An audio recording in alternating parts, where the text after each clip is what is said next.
તો વિદ્યાર્થી મિત્રો, સોલર સિસ્ટમ એટલે કે આપણું સૌરમંડળ, એમાં આપણે કયા કયા ગ્રહ ભણ્યા? આપણે ભણ્યા બુધ અને શુક્ર, બરાબર. તો આજે વાત કરીએ પૃથ્વીની. તો આપણે આ રીતે જ જઈશું, સૂર્યથી આમ તરફ. સૂર્યથી કયો આવશે? પહેલાં બુધ, પછી શુક્ર, પછી પૃથ્વી, પછી મંગળ, પછી ગુરુ, શનિ, યુરેનસ અને નેપચ્યુન. પ્લુટો ભાઈ તો હવે 2006થી છે જ નહીં ગ્રહમાં, તો આપણે એને વોમન ગ્રહમાં ભણીશું. ઓકે, પણ એને ભણીશું 100% આપણે. તો હવે આજે વાત કરવાની છે પૃથ્વી ગ્રહ વિશે, કે જ્યાં આપણે રહીએ છીએ.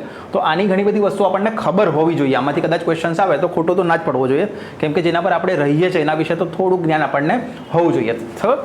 શરૂ કરીએ છીએ આજનો વિડીયો. તો પૃથ્વી ગ્રહ વિશે શું કહેવામાં આવેલું છે? આપણને ક્યાંથી ક્વેશ્ચન નીકળી શકે છે પૃથ્વી ગ્રહ વિશે? તો પૃથ્વી ગ્રહ વિશે આપણને ક્વેશ્ચન નીકળી શકે છે, પૃથ્વી ગ્રહ કોની વચ્ચે આવેલો છે? બરાબર. જો મેં તમને પહેલા વિડીયોમાં પણ કીધેલું કે તમને આવો ક્વેશ્ચન પૂછાઈ શકે છે. આ બધા જ તમને ફેક્ટ્સ ત્યાંથી લાવીને મૂક્યા છે કે આ ક્વેશ્ચન જે છે પાછળની એક્ઝામમાં પૂછાયેલા છે, ત્યાંથી એનો ફેક્ટ્સ કરીને આપણે અહીંયા વિડીયોમાં નાખેલા છે. આના એમસીક્યુઝ પણ આપણે તમને આપીશું. પૃથ્વી ગ્રહ એ કોની કોની વચ્ચે આવેલા છે? તો શુક્ર અને મંગળની વચ્ચે. એટલા માટે મેં તમને કહેતો હતો કે તમે જ્યારે પણ ગ્રહની જે સિસ્ટમ છે એ તમે યાદ રાખો તો આ રીતે જ યાદ રાખજો. સૂર્ય પછી કોણ આવે? બુધ, શુક્ર, પૃથ્વી, મંગળ, ગુરુ, શનિ, યુરેનસ અને નેપચ્યુન. તો દરેકની વચ્ચે કોણ આવેલું છે તમને ઇઝીલી યાદ રહી શકે, બરાબર. તો આ તમારા દિમાગમાં ફિટ કરી નાખવાનું છે. સૂર્યથી કેવી રીતે આવશે? બુધ, શુક્ર, પૃથ્વી, મંગળ, ગુરુ, શનિ, યુરેનસ અને નેપચ્યુન, બરાબર. તો આ 8 ગ્રહોને તમારે આ રીતે યાદ રાખવાના છે. આ રાખવું જ પડશે, આમાં કોઈ બીજો ઓપ્શન નથી. તમારે કોઈ પણ શોર્ટ ટ્રિક્સ વગેરે બનાવી તો બનાવી લો, પણ યાદ રાખજો, કેમ કે 2 ગ્રહની વચ્ચે કયો ગ્રહ આવેલો છે એ તમને પૂછી નાખે તો પછી પ્રોબ્લેમ થાય. જો તમને ખબર જ હોય તો પેપરમાં તમે આ રીતે લખીને અને એનો આન્સર તમે ઇઝીલી આપી શકો છો, બરાબર. તો ફરી એક વખત કહી દઉં છું, સૂર્ય પછી કોણ સૌથી પાસે? બુધ, શુક્ર, પૃથ્વી, મંગળ, ગુરુ, શનિ, યુરેનસ અને નેપચ્યુન. ઓકે, લખી લેજો આ. બીજું, પૃથ્વીને એક ઉપગ્રહ છે જેનું નામ છે ચંદ્ર. કયો ઉપગ્રહ છે? પૃથ્વીને એક જ ઉપગ્રહ છે જેનું નામ શું છે? ચંદ્ર. આપણો જે મૂન જે છે એ શું છે? પૃથ્વીનો એકમાત્ર ઉપગ્રહ છે અને એનું નામ છે ચંદ્ર. આ ફેક્ટ્સ તમને પૂછાય છે એક્ઝામમાં કે પૃથ્વીનો ઉપગ્રહ કયો. હવે આના પહેલાં આપણે જોયું કે બુધ, હવે ક્વેશ્ચન પૂછાય કે બુધ અને શુક્રને કેટલા ઉપગ્રહ આવેલા છે? તો એ બંનેને તો 0 ઉપગ્રહ છે. કેટલા છે? 0. બુધ અને શુક્રને એક પણ ઉપગ્રહ આવેલો નથી. આવો પણ ક્વેશ્ચન તમને આવે છે, બરાબર. તો આ ક્વેશ્ચન તમારે યાદ રાખવાનું છે, 0 ઉપગ્રહ બુધ અને શુક્રને. બીજું શું પૂછ્યું છે? પૃથ્વીને પોતાની ધરી પર પશ્ચિમથી પૂર્વ તરફ ચક્કર પૂર્ણ કરે છે. પૃથ્વી પશ્ચિમથી પૂર્વ તરફ ફરે છે, બરાબર. પશ્ચિમથી. અને પૂર્વથી પશ્ચિમ કયા ફરે છે? તો પૂર્વથી પશ્ચિમ ફરે છે આપણને ખબર છે, યુરેનસ અને શુક્ર, બરાબર. તો આ ફેક્ટ્સ આપણને યાદ રાખવાના છે. તો એનો ચક્કર પૂર્ણ કરતાં કેટલો ટાઈમ લાગે છે? 23 કલાક 56 મિનિટ અને 4 સેકન્ડ જેટલો એને સમય લાગે છે. એટલે અપ્રોક્સિમેટલી જોઈએ તો 23.9 કલાક. 24 કલાક પૂરા નથી લાગતા, પણ 23.9. આપણે જનરલી 24 કલાકનું કેલ્ક્યુલેશન લઈએ છીએ, પણ ઓરિજિનલી 23.9 કલાક પૃથ્વીને પોતાની ધરી પર પશ્ચિમથી પૂર્વ તરફ ચક્કર પૂર્ણ કરવા માટે. ઓકે. તો બીજું, જ્યારે સૂર્યની આસપાસ એક આંટો પૂરો કરતા લગભગ 365 દિવસ, સૂર્યની આસપાસ પૃથ્વી કેટલા ટાઈમમાં ફરે છે? તો 365 દિવસ અપ્રોક્સ. પણ એનો પણ એક્ઝેક્ટ જોઈએ તો કેટલું? 365 દિવસ 5 કલાક 48 મિનિટ અને 46 સેકન્ડ, એટલે કે 365.25 દિવસનો સમયગાળો લાગે છે. એટલા માટે તમે જોતા હશો કે દર 4 વર્ષે આપણને એક લીપ યર આવે છે. કયું? લીપ યર, કે જેમાં ફેબ્રુઆરીમાં 29 દિવસો હોય છે. શાની લીધે? આના માટે જે 365.25 હોય છે, તો 4 તમે કરશો, 25 4 જોડશો તો એક એક્સ્ટ્રા દિવસ તમને ફેબ્રુઆરી મહિનામાં 366 જે લીપ યરમાં જોવા મળશે. ઓકે. તો કેટલો સમય લાગે છે સૂર્યની આસપાસ? અને આ શું છે? પોતાની ધરી પર. પોતાની ધરી પર ફરવું હોય તો કેટલા? 24 કલાક અપ્રોક્સ. અને સૂર્યની આસપાસ ફરવું હોય તો 365 અથવા તો 366 in a leap year. Okay, ચલો. તો આટલામાંથી તમને આ ક્વેશ્ચન પૂછાઈ શકે છે, આવી રીતે પૂછાઈ શકે છે. નેક્સ્ટ પર જઈએ છે. પૃથ્વી પોતાની ધરી પર 23.5 અક્ષાંશ નમેલી છે. પૃથ્વી થોડીક નમેલી છે, એવું નથી કે સ્ટ્રેટ છે. એટલા માટે પૃથ્વીનો જ્યારે પણ તમે આકાર જોશો ને તો ઉપરથી થોડીક દબાયેલી હશે અને વચ્ચેથી થોડીક ઉપસેલી હશે, બરાબર. તો એ પૂર્ણ ગોળ નથી, પણ એ પોતા અક્ષાંશ પર નમેલી છે. પૃથ્વીની ધરી તેની પરિક્રમા કક્ષા સાથે 66.5નો ખૂણો બનાવે છે. કેટલાનો ખૂણો બનાવે છે? આ પૂછાય છે તમને. કેટલાનો ખૂણો બનાવે છે? પૃથ્વી પોતાની પરિક્રમા કક્ષા સાથે કેટલાનો ખૂણો બનાવે છે? તો 66.5નો ખૂણો બનાવે છે અને 23.5 અક્ષાંશે નમેલી છે. આ બંને વચ્ચે કન્ફ્યુઝન થાય છે. 66.5નો ખૂણો બનાવે ને 23.5 અક્ષાંશે નમેલી છે. યાદ રાખજો, આ ફેક્ટ તમને પૂછાય છે ઘણી એક્ઝામમાં. પૃથ્વી પોતાની ધરી પર પશ્ચિમથી પૂર્વ તરફ 1670 કિલોમીટર પ્રતિ કલાકની ઝડપથી ગતિ કરે છે. પોતાની ધરી પર કેટલાથી? પશ્ચિમથી પૂર્વમાં જે ફરે છે એની ગતિ કેટલી હોય છે? 1670 કિલોમીટર પ્રતિ કલાકની ઝડપ એની હોય છે. આ ઝડપ પણ તમને પૂછે છે, આ તમને યાદ રાખવાનું છે. આ રીતે પૂછે છે, પૃથ્વી પોતાની ધરી પર પશ્ચિમથી પૂર્વ તરફ કેટલા સમયમાં ફરે છે? તો એ આવશે 1670 કિલોમીટર પ્રતિ કલાકની ઝડપે. બરાબર. દિવસ અને રાત ઋતુઓ જેવી ઘટનાઓ પૃથ્વી ગ્રહ પર જોવા મળે છે, એ તો આપણને ખબર જ છે. હવે આમાં તો કોઈ ફેક્ટ્સ એવું નથી જાણવાનું. પણ બીજું, પૃથ્વીની ધરી ભ્રમણ એટલે કે પોતાની ધરી પર જે ફરે છે, પોતાની ધરી પર, એના માટે શું થાય છે? દિવસ અને રાત થાય. અને પરિક્રમણ, જે પરિક્રમણ કરે છે એના લીધે શું થાય છે? ઋતુ પરિવર્તન થાય છે. એટલે કે શિયાળો, ઉનાળો, ચોમાસું જે છે પરિક્રમણ એટલે કે સૂર્યની ફરતે ફરે છે ત્યારે દિવસ રાત થાય છે, પણ પોતાની ધરી પર ફરે છે ત્યારે શું થાય છે? સૂર્યની ફરતે પરિક્રમણ કરે છે ત્યારે શું થાય છે? ઋતુઓ ચેન્જ થાય છે. બરાબર. ફરીથી કહું છું, ધરી ભ્રમણ જ્યારે હોય એટલે કે પોતાની ધરી પર ફરે તો દિવસ રાત, અને સૂર્યની પરિક્રમા કરે ત્યારે શું થાય છે? તો ઋતુઓ પરિવર્તન થાય છે. તો આ તમને કન્ફ્યુઝન કરવા માટે પૂછી શકે છે. ધરી ભ્રમણ અને પરિક્રમણ યાદ રાખો. ધરી ભ્રમણ એટલે પોતાની ધરી પર ફરવું, ત્યાં શું થશે? દિવસ રાત. અને પરિક્રમણ એટલે સૂર્યની પરિક્રમા કરશે, એને 365 દિવસ લાગશે. એટલે તમે જોશો 365 દિવસમાંથી આપણને ગરમી, ઠંડી, વરસાદ એ બધું આપણે એ શાની માટે થાય છે? તો પરિક્રમણ માટે. અને દિવસ રાત શાની માટે થાય છે? તો ધરી ભ્રમણ. આ બંને કન્ફ્યુઝિંગ પોઈન્ટ તમને મૂકી શકે છે. યાદ રાખજો, નોટ્સ બનાવશો તો સારું રહેશે. બરાબર. સૌરમંડળનો એકમાત્ર ગ્રહ જ્યાં જીવન છે, એમાં તો કોઈ એ છે જ નહીં કે ભાઈ જીવન ક્યાં છે, તો ફક્ત ને ફક્ત પૃથ્વી પર છે. કેમ?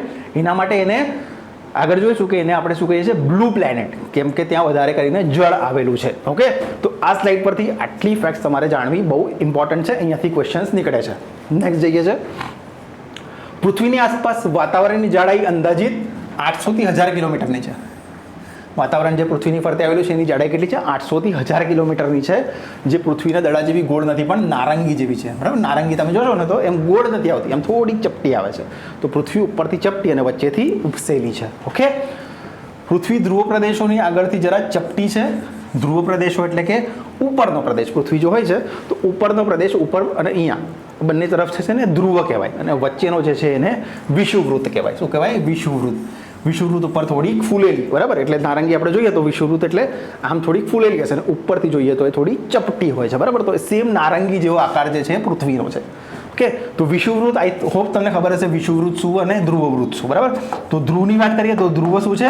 19 અક્ષાંશ. શું છે? 19 અક્ષાંશ. બરાબર. અને આપણે વિષુવવૃત્તની વાત કરીએ તો વિષુવવૃત્ત શું હોય છે? વિષુવવૃત્ત જે છે કેટલું હોય છે? વિષુવવૃત્ત એ હોય છે 0 ડિગ્રી. કેટલું હોય છે? 0 ડિગ્રી. બરાબર. 0 ડિગ્રી. આ 19 અક્ષાંશ, આ 0 અક્ષાંશ. બીજું શું આવે છે? કર્કવૃત્ત. કર્કવૃત્ત શું હોય છે? 23.5 ઉત્તર અક્ષાંશ. બરાબર. અને બીજું શું આવે છે? મકરવૃત્ત. મકરવૃત્ત એટલે 23.5 દક્ષિણ અક્ષાંશ. આ ભણીશું આગળ આપણે, પણ તમને જસ્ટ કહી દઉં છું કે અહીંયા આવ્યું છે વિષુવવૃત્ત અને ધ્રુવ માટે. બરાબર. તો ધ્રુવો શું છે? ધ્રુવ 90, 66.5 થી લઈને 90 ડિગ્રી સુધી શું આવે છે? ધ્રુવો આવે છે. બરાબર. અને 90 પર ધ્રુવ આવે છે. અને વિષુવવૃત્ત જે છે એ 0 પર આવશે. વિષુવવૃત્તને આપણે બીજા પણ નામ હોય છે, જે આપણે વિષુવવૃત્ત જ્યારે ભણીશું ત્યારે આપણે એને આગળ અભ્યાસ કરીશું. બરાબર. બીજું શું છે? હવે મેઇન તો તમને અહીંયા યાદ રાખવાનું છે, ધ્રુવ પર ચપટી છે અને વિષુવવૃત્ત પર ઉપસેલી છે. પૃથ્વીનો આકાર નારંગી જેવો છે. અહીંયાથી બહુ ફેક્ટ્સમાં તમારે મેઇન આ યાદ રાખવાનું છે, વિષુવવૃત્ત અને ધ્રુવ પ્રદેશ. ઓકે. ધ્રુવ પ્રદેશ અને વિષુવવૃત્ત આગળ આપણે ભણીશું. અને 1000 થી 800 કિલોમીટરની જાડાઈ ધરાવે છે વાતાવરણ. ઓકે. આધુનિક સંશોધન મુજબ પૃથ્વીનો વિષુવવૃત્તીય વ્યાસ કેટલો છે? 12756. અને ધ્રુવીય વ્યાસ એ કેટલો છે? 12714. એટલે કે વિષુવવૃત્તીય વ્યાસ વધારે છે કમ્પેર ટુ ધ્રુવીય વ્યાસ. હવે આ બંનેનું તમને બાદ બાકી પણ પૂછે કે કેટલું અંતર આવે છે, તો તમારે 12756 માંથી 12714 માઇનસ કરીને તમારે તમારો આન્સર લાવવાનો રહેશે. બરાબર. આ ક્વેશ્ચન પણ તમે પૂછે, લગભગ 44 ની આજુબાજુ કદાચ આવશે. 14 એટલે 6 અને બીજા 30. 14 અને 30 અને બીજા 6 એટલે 30 અને 6 36 અને બીજા 6 42 ની આજુબાજુ તમારો આન્સર આવશે. બરાબર. 14 અને 6 20 અને બીજા 30 36 અને 6 એટલે 42 ની આજુબાજુ તમારો આન્સર આવવો જોઈએ. તો આ રીતે તમને ક્વેશ્ચન પૂછી શકે છે કે કયો વ્યાસ વધારે. આ પણ પૂછી શકે વિષુવવૃત્તીય વ્યાસ વધારે છે કે ધ્રુવીય વ્યાસ વધારે છે. તો ઓલવેઝ વિષુવવૃત્તીય વ્યાસ વધારે છે, કેમ કે એ છે 12756 કિલોમીટર, જ્યારે ધ્રુવીય વ્યાસ જે છે 12714 કિલોમીટરનો આવે છે. એટલા માટે વિષુવવૃત્તીય વ્યાસ વધારે છે. તો આ તમને પૂછી શકે છે કે સેન્ટેન્સ આપે કે પૃથ્વીનો વિષુવવૃત્તીય વ્યાસ જે છે 12714 અને ધ્રુવીય વ્યાસ જે છે 12756, ઉપરમાંથી કેટલા સેન્ટેન્સ સાચા છે? તો એક પણ સાચો નથી. કેમ કે આપણે આ ક્વેશ્ચન હમણાં જોયો, કેમ કે ધ્રુવીય વ્યાસ જે છે 12,714 છે અને વિષુવવૃત્તિ વ્યાસ 12,756 છે. ઓકે, તો અહીંયાથી તમને આ રીતે ક્વેશ્ચન પૂછવાની સંભાવના છે. નેક્સ્ટ ક્વેશ્ચન પર જઈએ. પૃથ્વીના 71% ભાગ પર પાણી આવેલું છે, બરાબર. એટલે હવે તમને અહીંયા પૂછે કે 71 ભાગ પર પાણી આવેલું છે, પૃથ્વીનો જમીન ભાગ કેટલો છે એ તમને અહીંયા કશે આપેલું નથી પણ પૂછે. બરાબર, તો એ તમને કેલ્ક્યુલેટ કરતા આવડવું જોઈએ કે ભાઈ જમીન ભાગ આપણો જે છે 29% જ છે, કેમ કે 71 ભાગ પર તો આપણો પાણી આવેલો છે. એના માટે આપણે શું કહીએ છીએ એને ભૂરો ગ્રહ અથવા તો વોટરી ગ્રહ અથવા તો બ્લુ પ્લાનેટ કહીએ છીએ. શું કહીએ છીએ? Blue planet. તો તમને પૂછે કે બ્લુ પ્લાનેટ કયો છે? જે રીતે રેડ પ્લાનેટ જે છે રેડ એ કયું છે આપણું મંગળ. મંગળને આપણે રેડ પ્લાનેટ કહીએ છીએ. એવી રીતે પૃથ્વી જે છે વોટરી ગ્રહ, વધારે કરીને 71% પાણી છે એટલા માટે એને વોટરી ગ્રહ કે બ્લુ પ્લાનેટ આપણે કહીએ છીએ. જે રીતે ગુરુ છે તમારો ગુરુ, તો ગુરુનો રંગ જે છે એ ભૂખરો છે, ભૂખરો રંગ આવે, બરાબર. રાખોડી જેવો ભૂખરો રંગ આવે છે. કેમ આવે છે? કે એના પર વધારે ગેસ આવેલા છે એટલા માટે. ઓકે, પૃથ્વીના વાતાવરણમાં મુખ્યત્વે કયા કયા વાયુ આવેલા છે એ તમને પૂછી શકે. તો કયા છે? નાઇટ્રોજન, ઓક્સિજન અને અલ્પ માત્રામાં કાર્બન ડાયોક્સાઇડ, ઓઝોન. આ ઇમ્પોર્ટન્ટ છે, વાયુઓ આવેલા છે. એટલે ઓઝોન પણ આવેલું છે. તમને ખબર છે કે ઓઝોન જે છે એ સૂર્યકિરણમાંથી આવતા પારજામની કિરણો, પારક કિરણો જે છે એમને શોષે છે અને પૃથ્વીનું રક્ષણ કરે છે.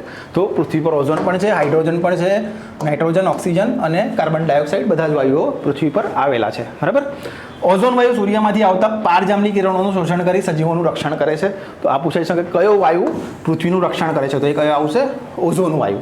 ઓકે, ચાલો નેક્સ્ટ જોઈએ. પૃથ્વી પોતાની ધરી પર પશ્ચિમથી પૂર્વ તરફ 1670 કિલોમીટર પ્રતિ કલાકની ઝડપીથી એક ચક્કર પૂર્ણ કરે છે. આપણે ઓલરેડી જોઈ ગયું, કેમ કે એક એક્સ્ટ્રા એટલા માટે મૂક્યું છે કેમ કે આ પૂછે છે. પૃથ્વીની સ્પીડ પૂછે છે કેટલી છે? 1670 કિલોમીટર પ્રતિ કલાક. પૃથ્વીનો વિષુવવૃત્તિ વ્યાસ હમણાં જોયો આપણે, ફરીથી એક વખત રિપીટ કરી લઈએ. 12,756 અને 12,714. આ ઇમ્પોર્ટન્ટ ફેક્ટ છે એટલા માટે બીજી વખત મૂકેલો છે. પૃથ્વીના સૌરમંડળ આવેલો 5મો સૌથી મોટો ગ્રહ છે. 5મો. હવે તમને પૂછે સૌથી મોટો ગ્રહ કયો છે? આપણે ગુરુ ભણીશું ત્યારે તમને કહીશ, પણ સૌથી મોટો ગ્રહ છે જે એ છે ગુરુ. કયો છે? ગુરુ સૌથી મોટો. એવી રીતે પૃથ્વીનો ક્રમ કયો આવે છે? આકારની વાઇઝ જોઈએ તો એ છે 5મો. આ તમને પૂછાય છે. ઓકે, આ તમને પૂછાય છે. પૃથ્વી એ સૌરમંડળમાં સૌથી વધુ ઘનત્વ ધરાવતો ગ્રહ છે. સૌથી વધુ ઘનત્વ કોનું છે? સૌથી વધુ ઘનત્વ જે છે એ પૃથ્વીનું છે. તો આ પણ તમને ક્વેશ્ચન પૂછાય છે.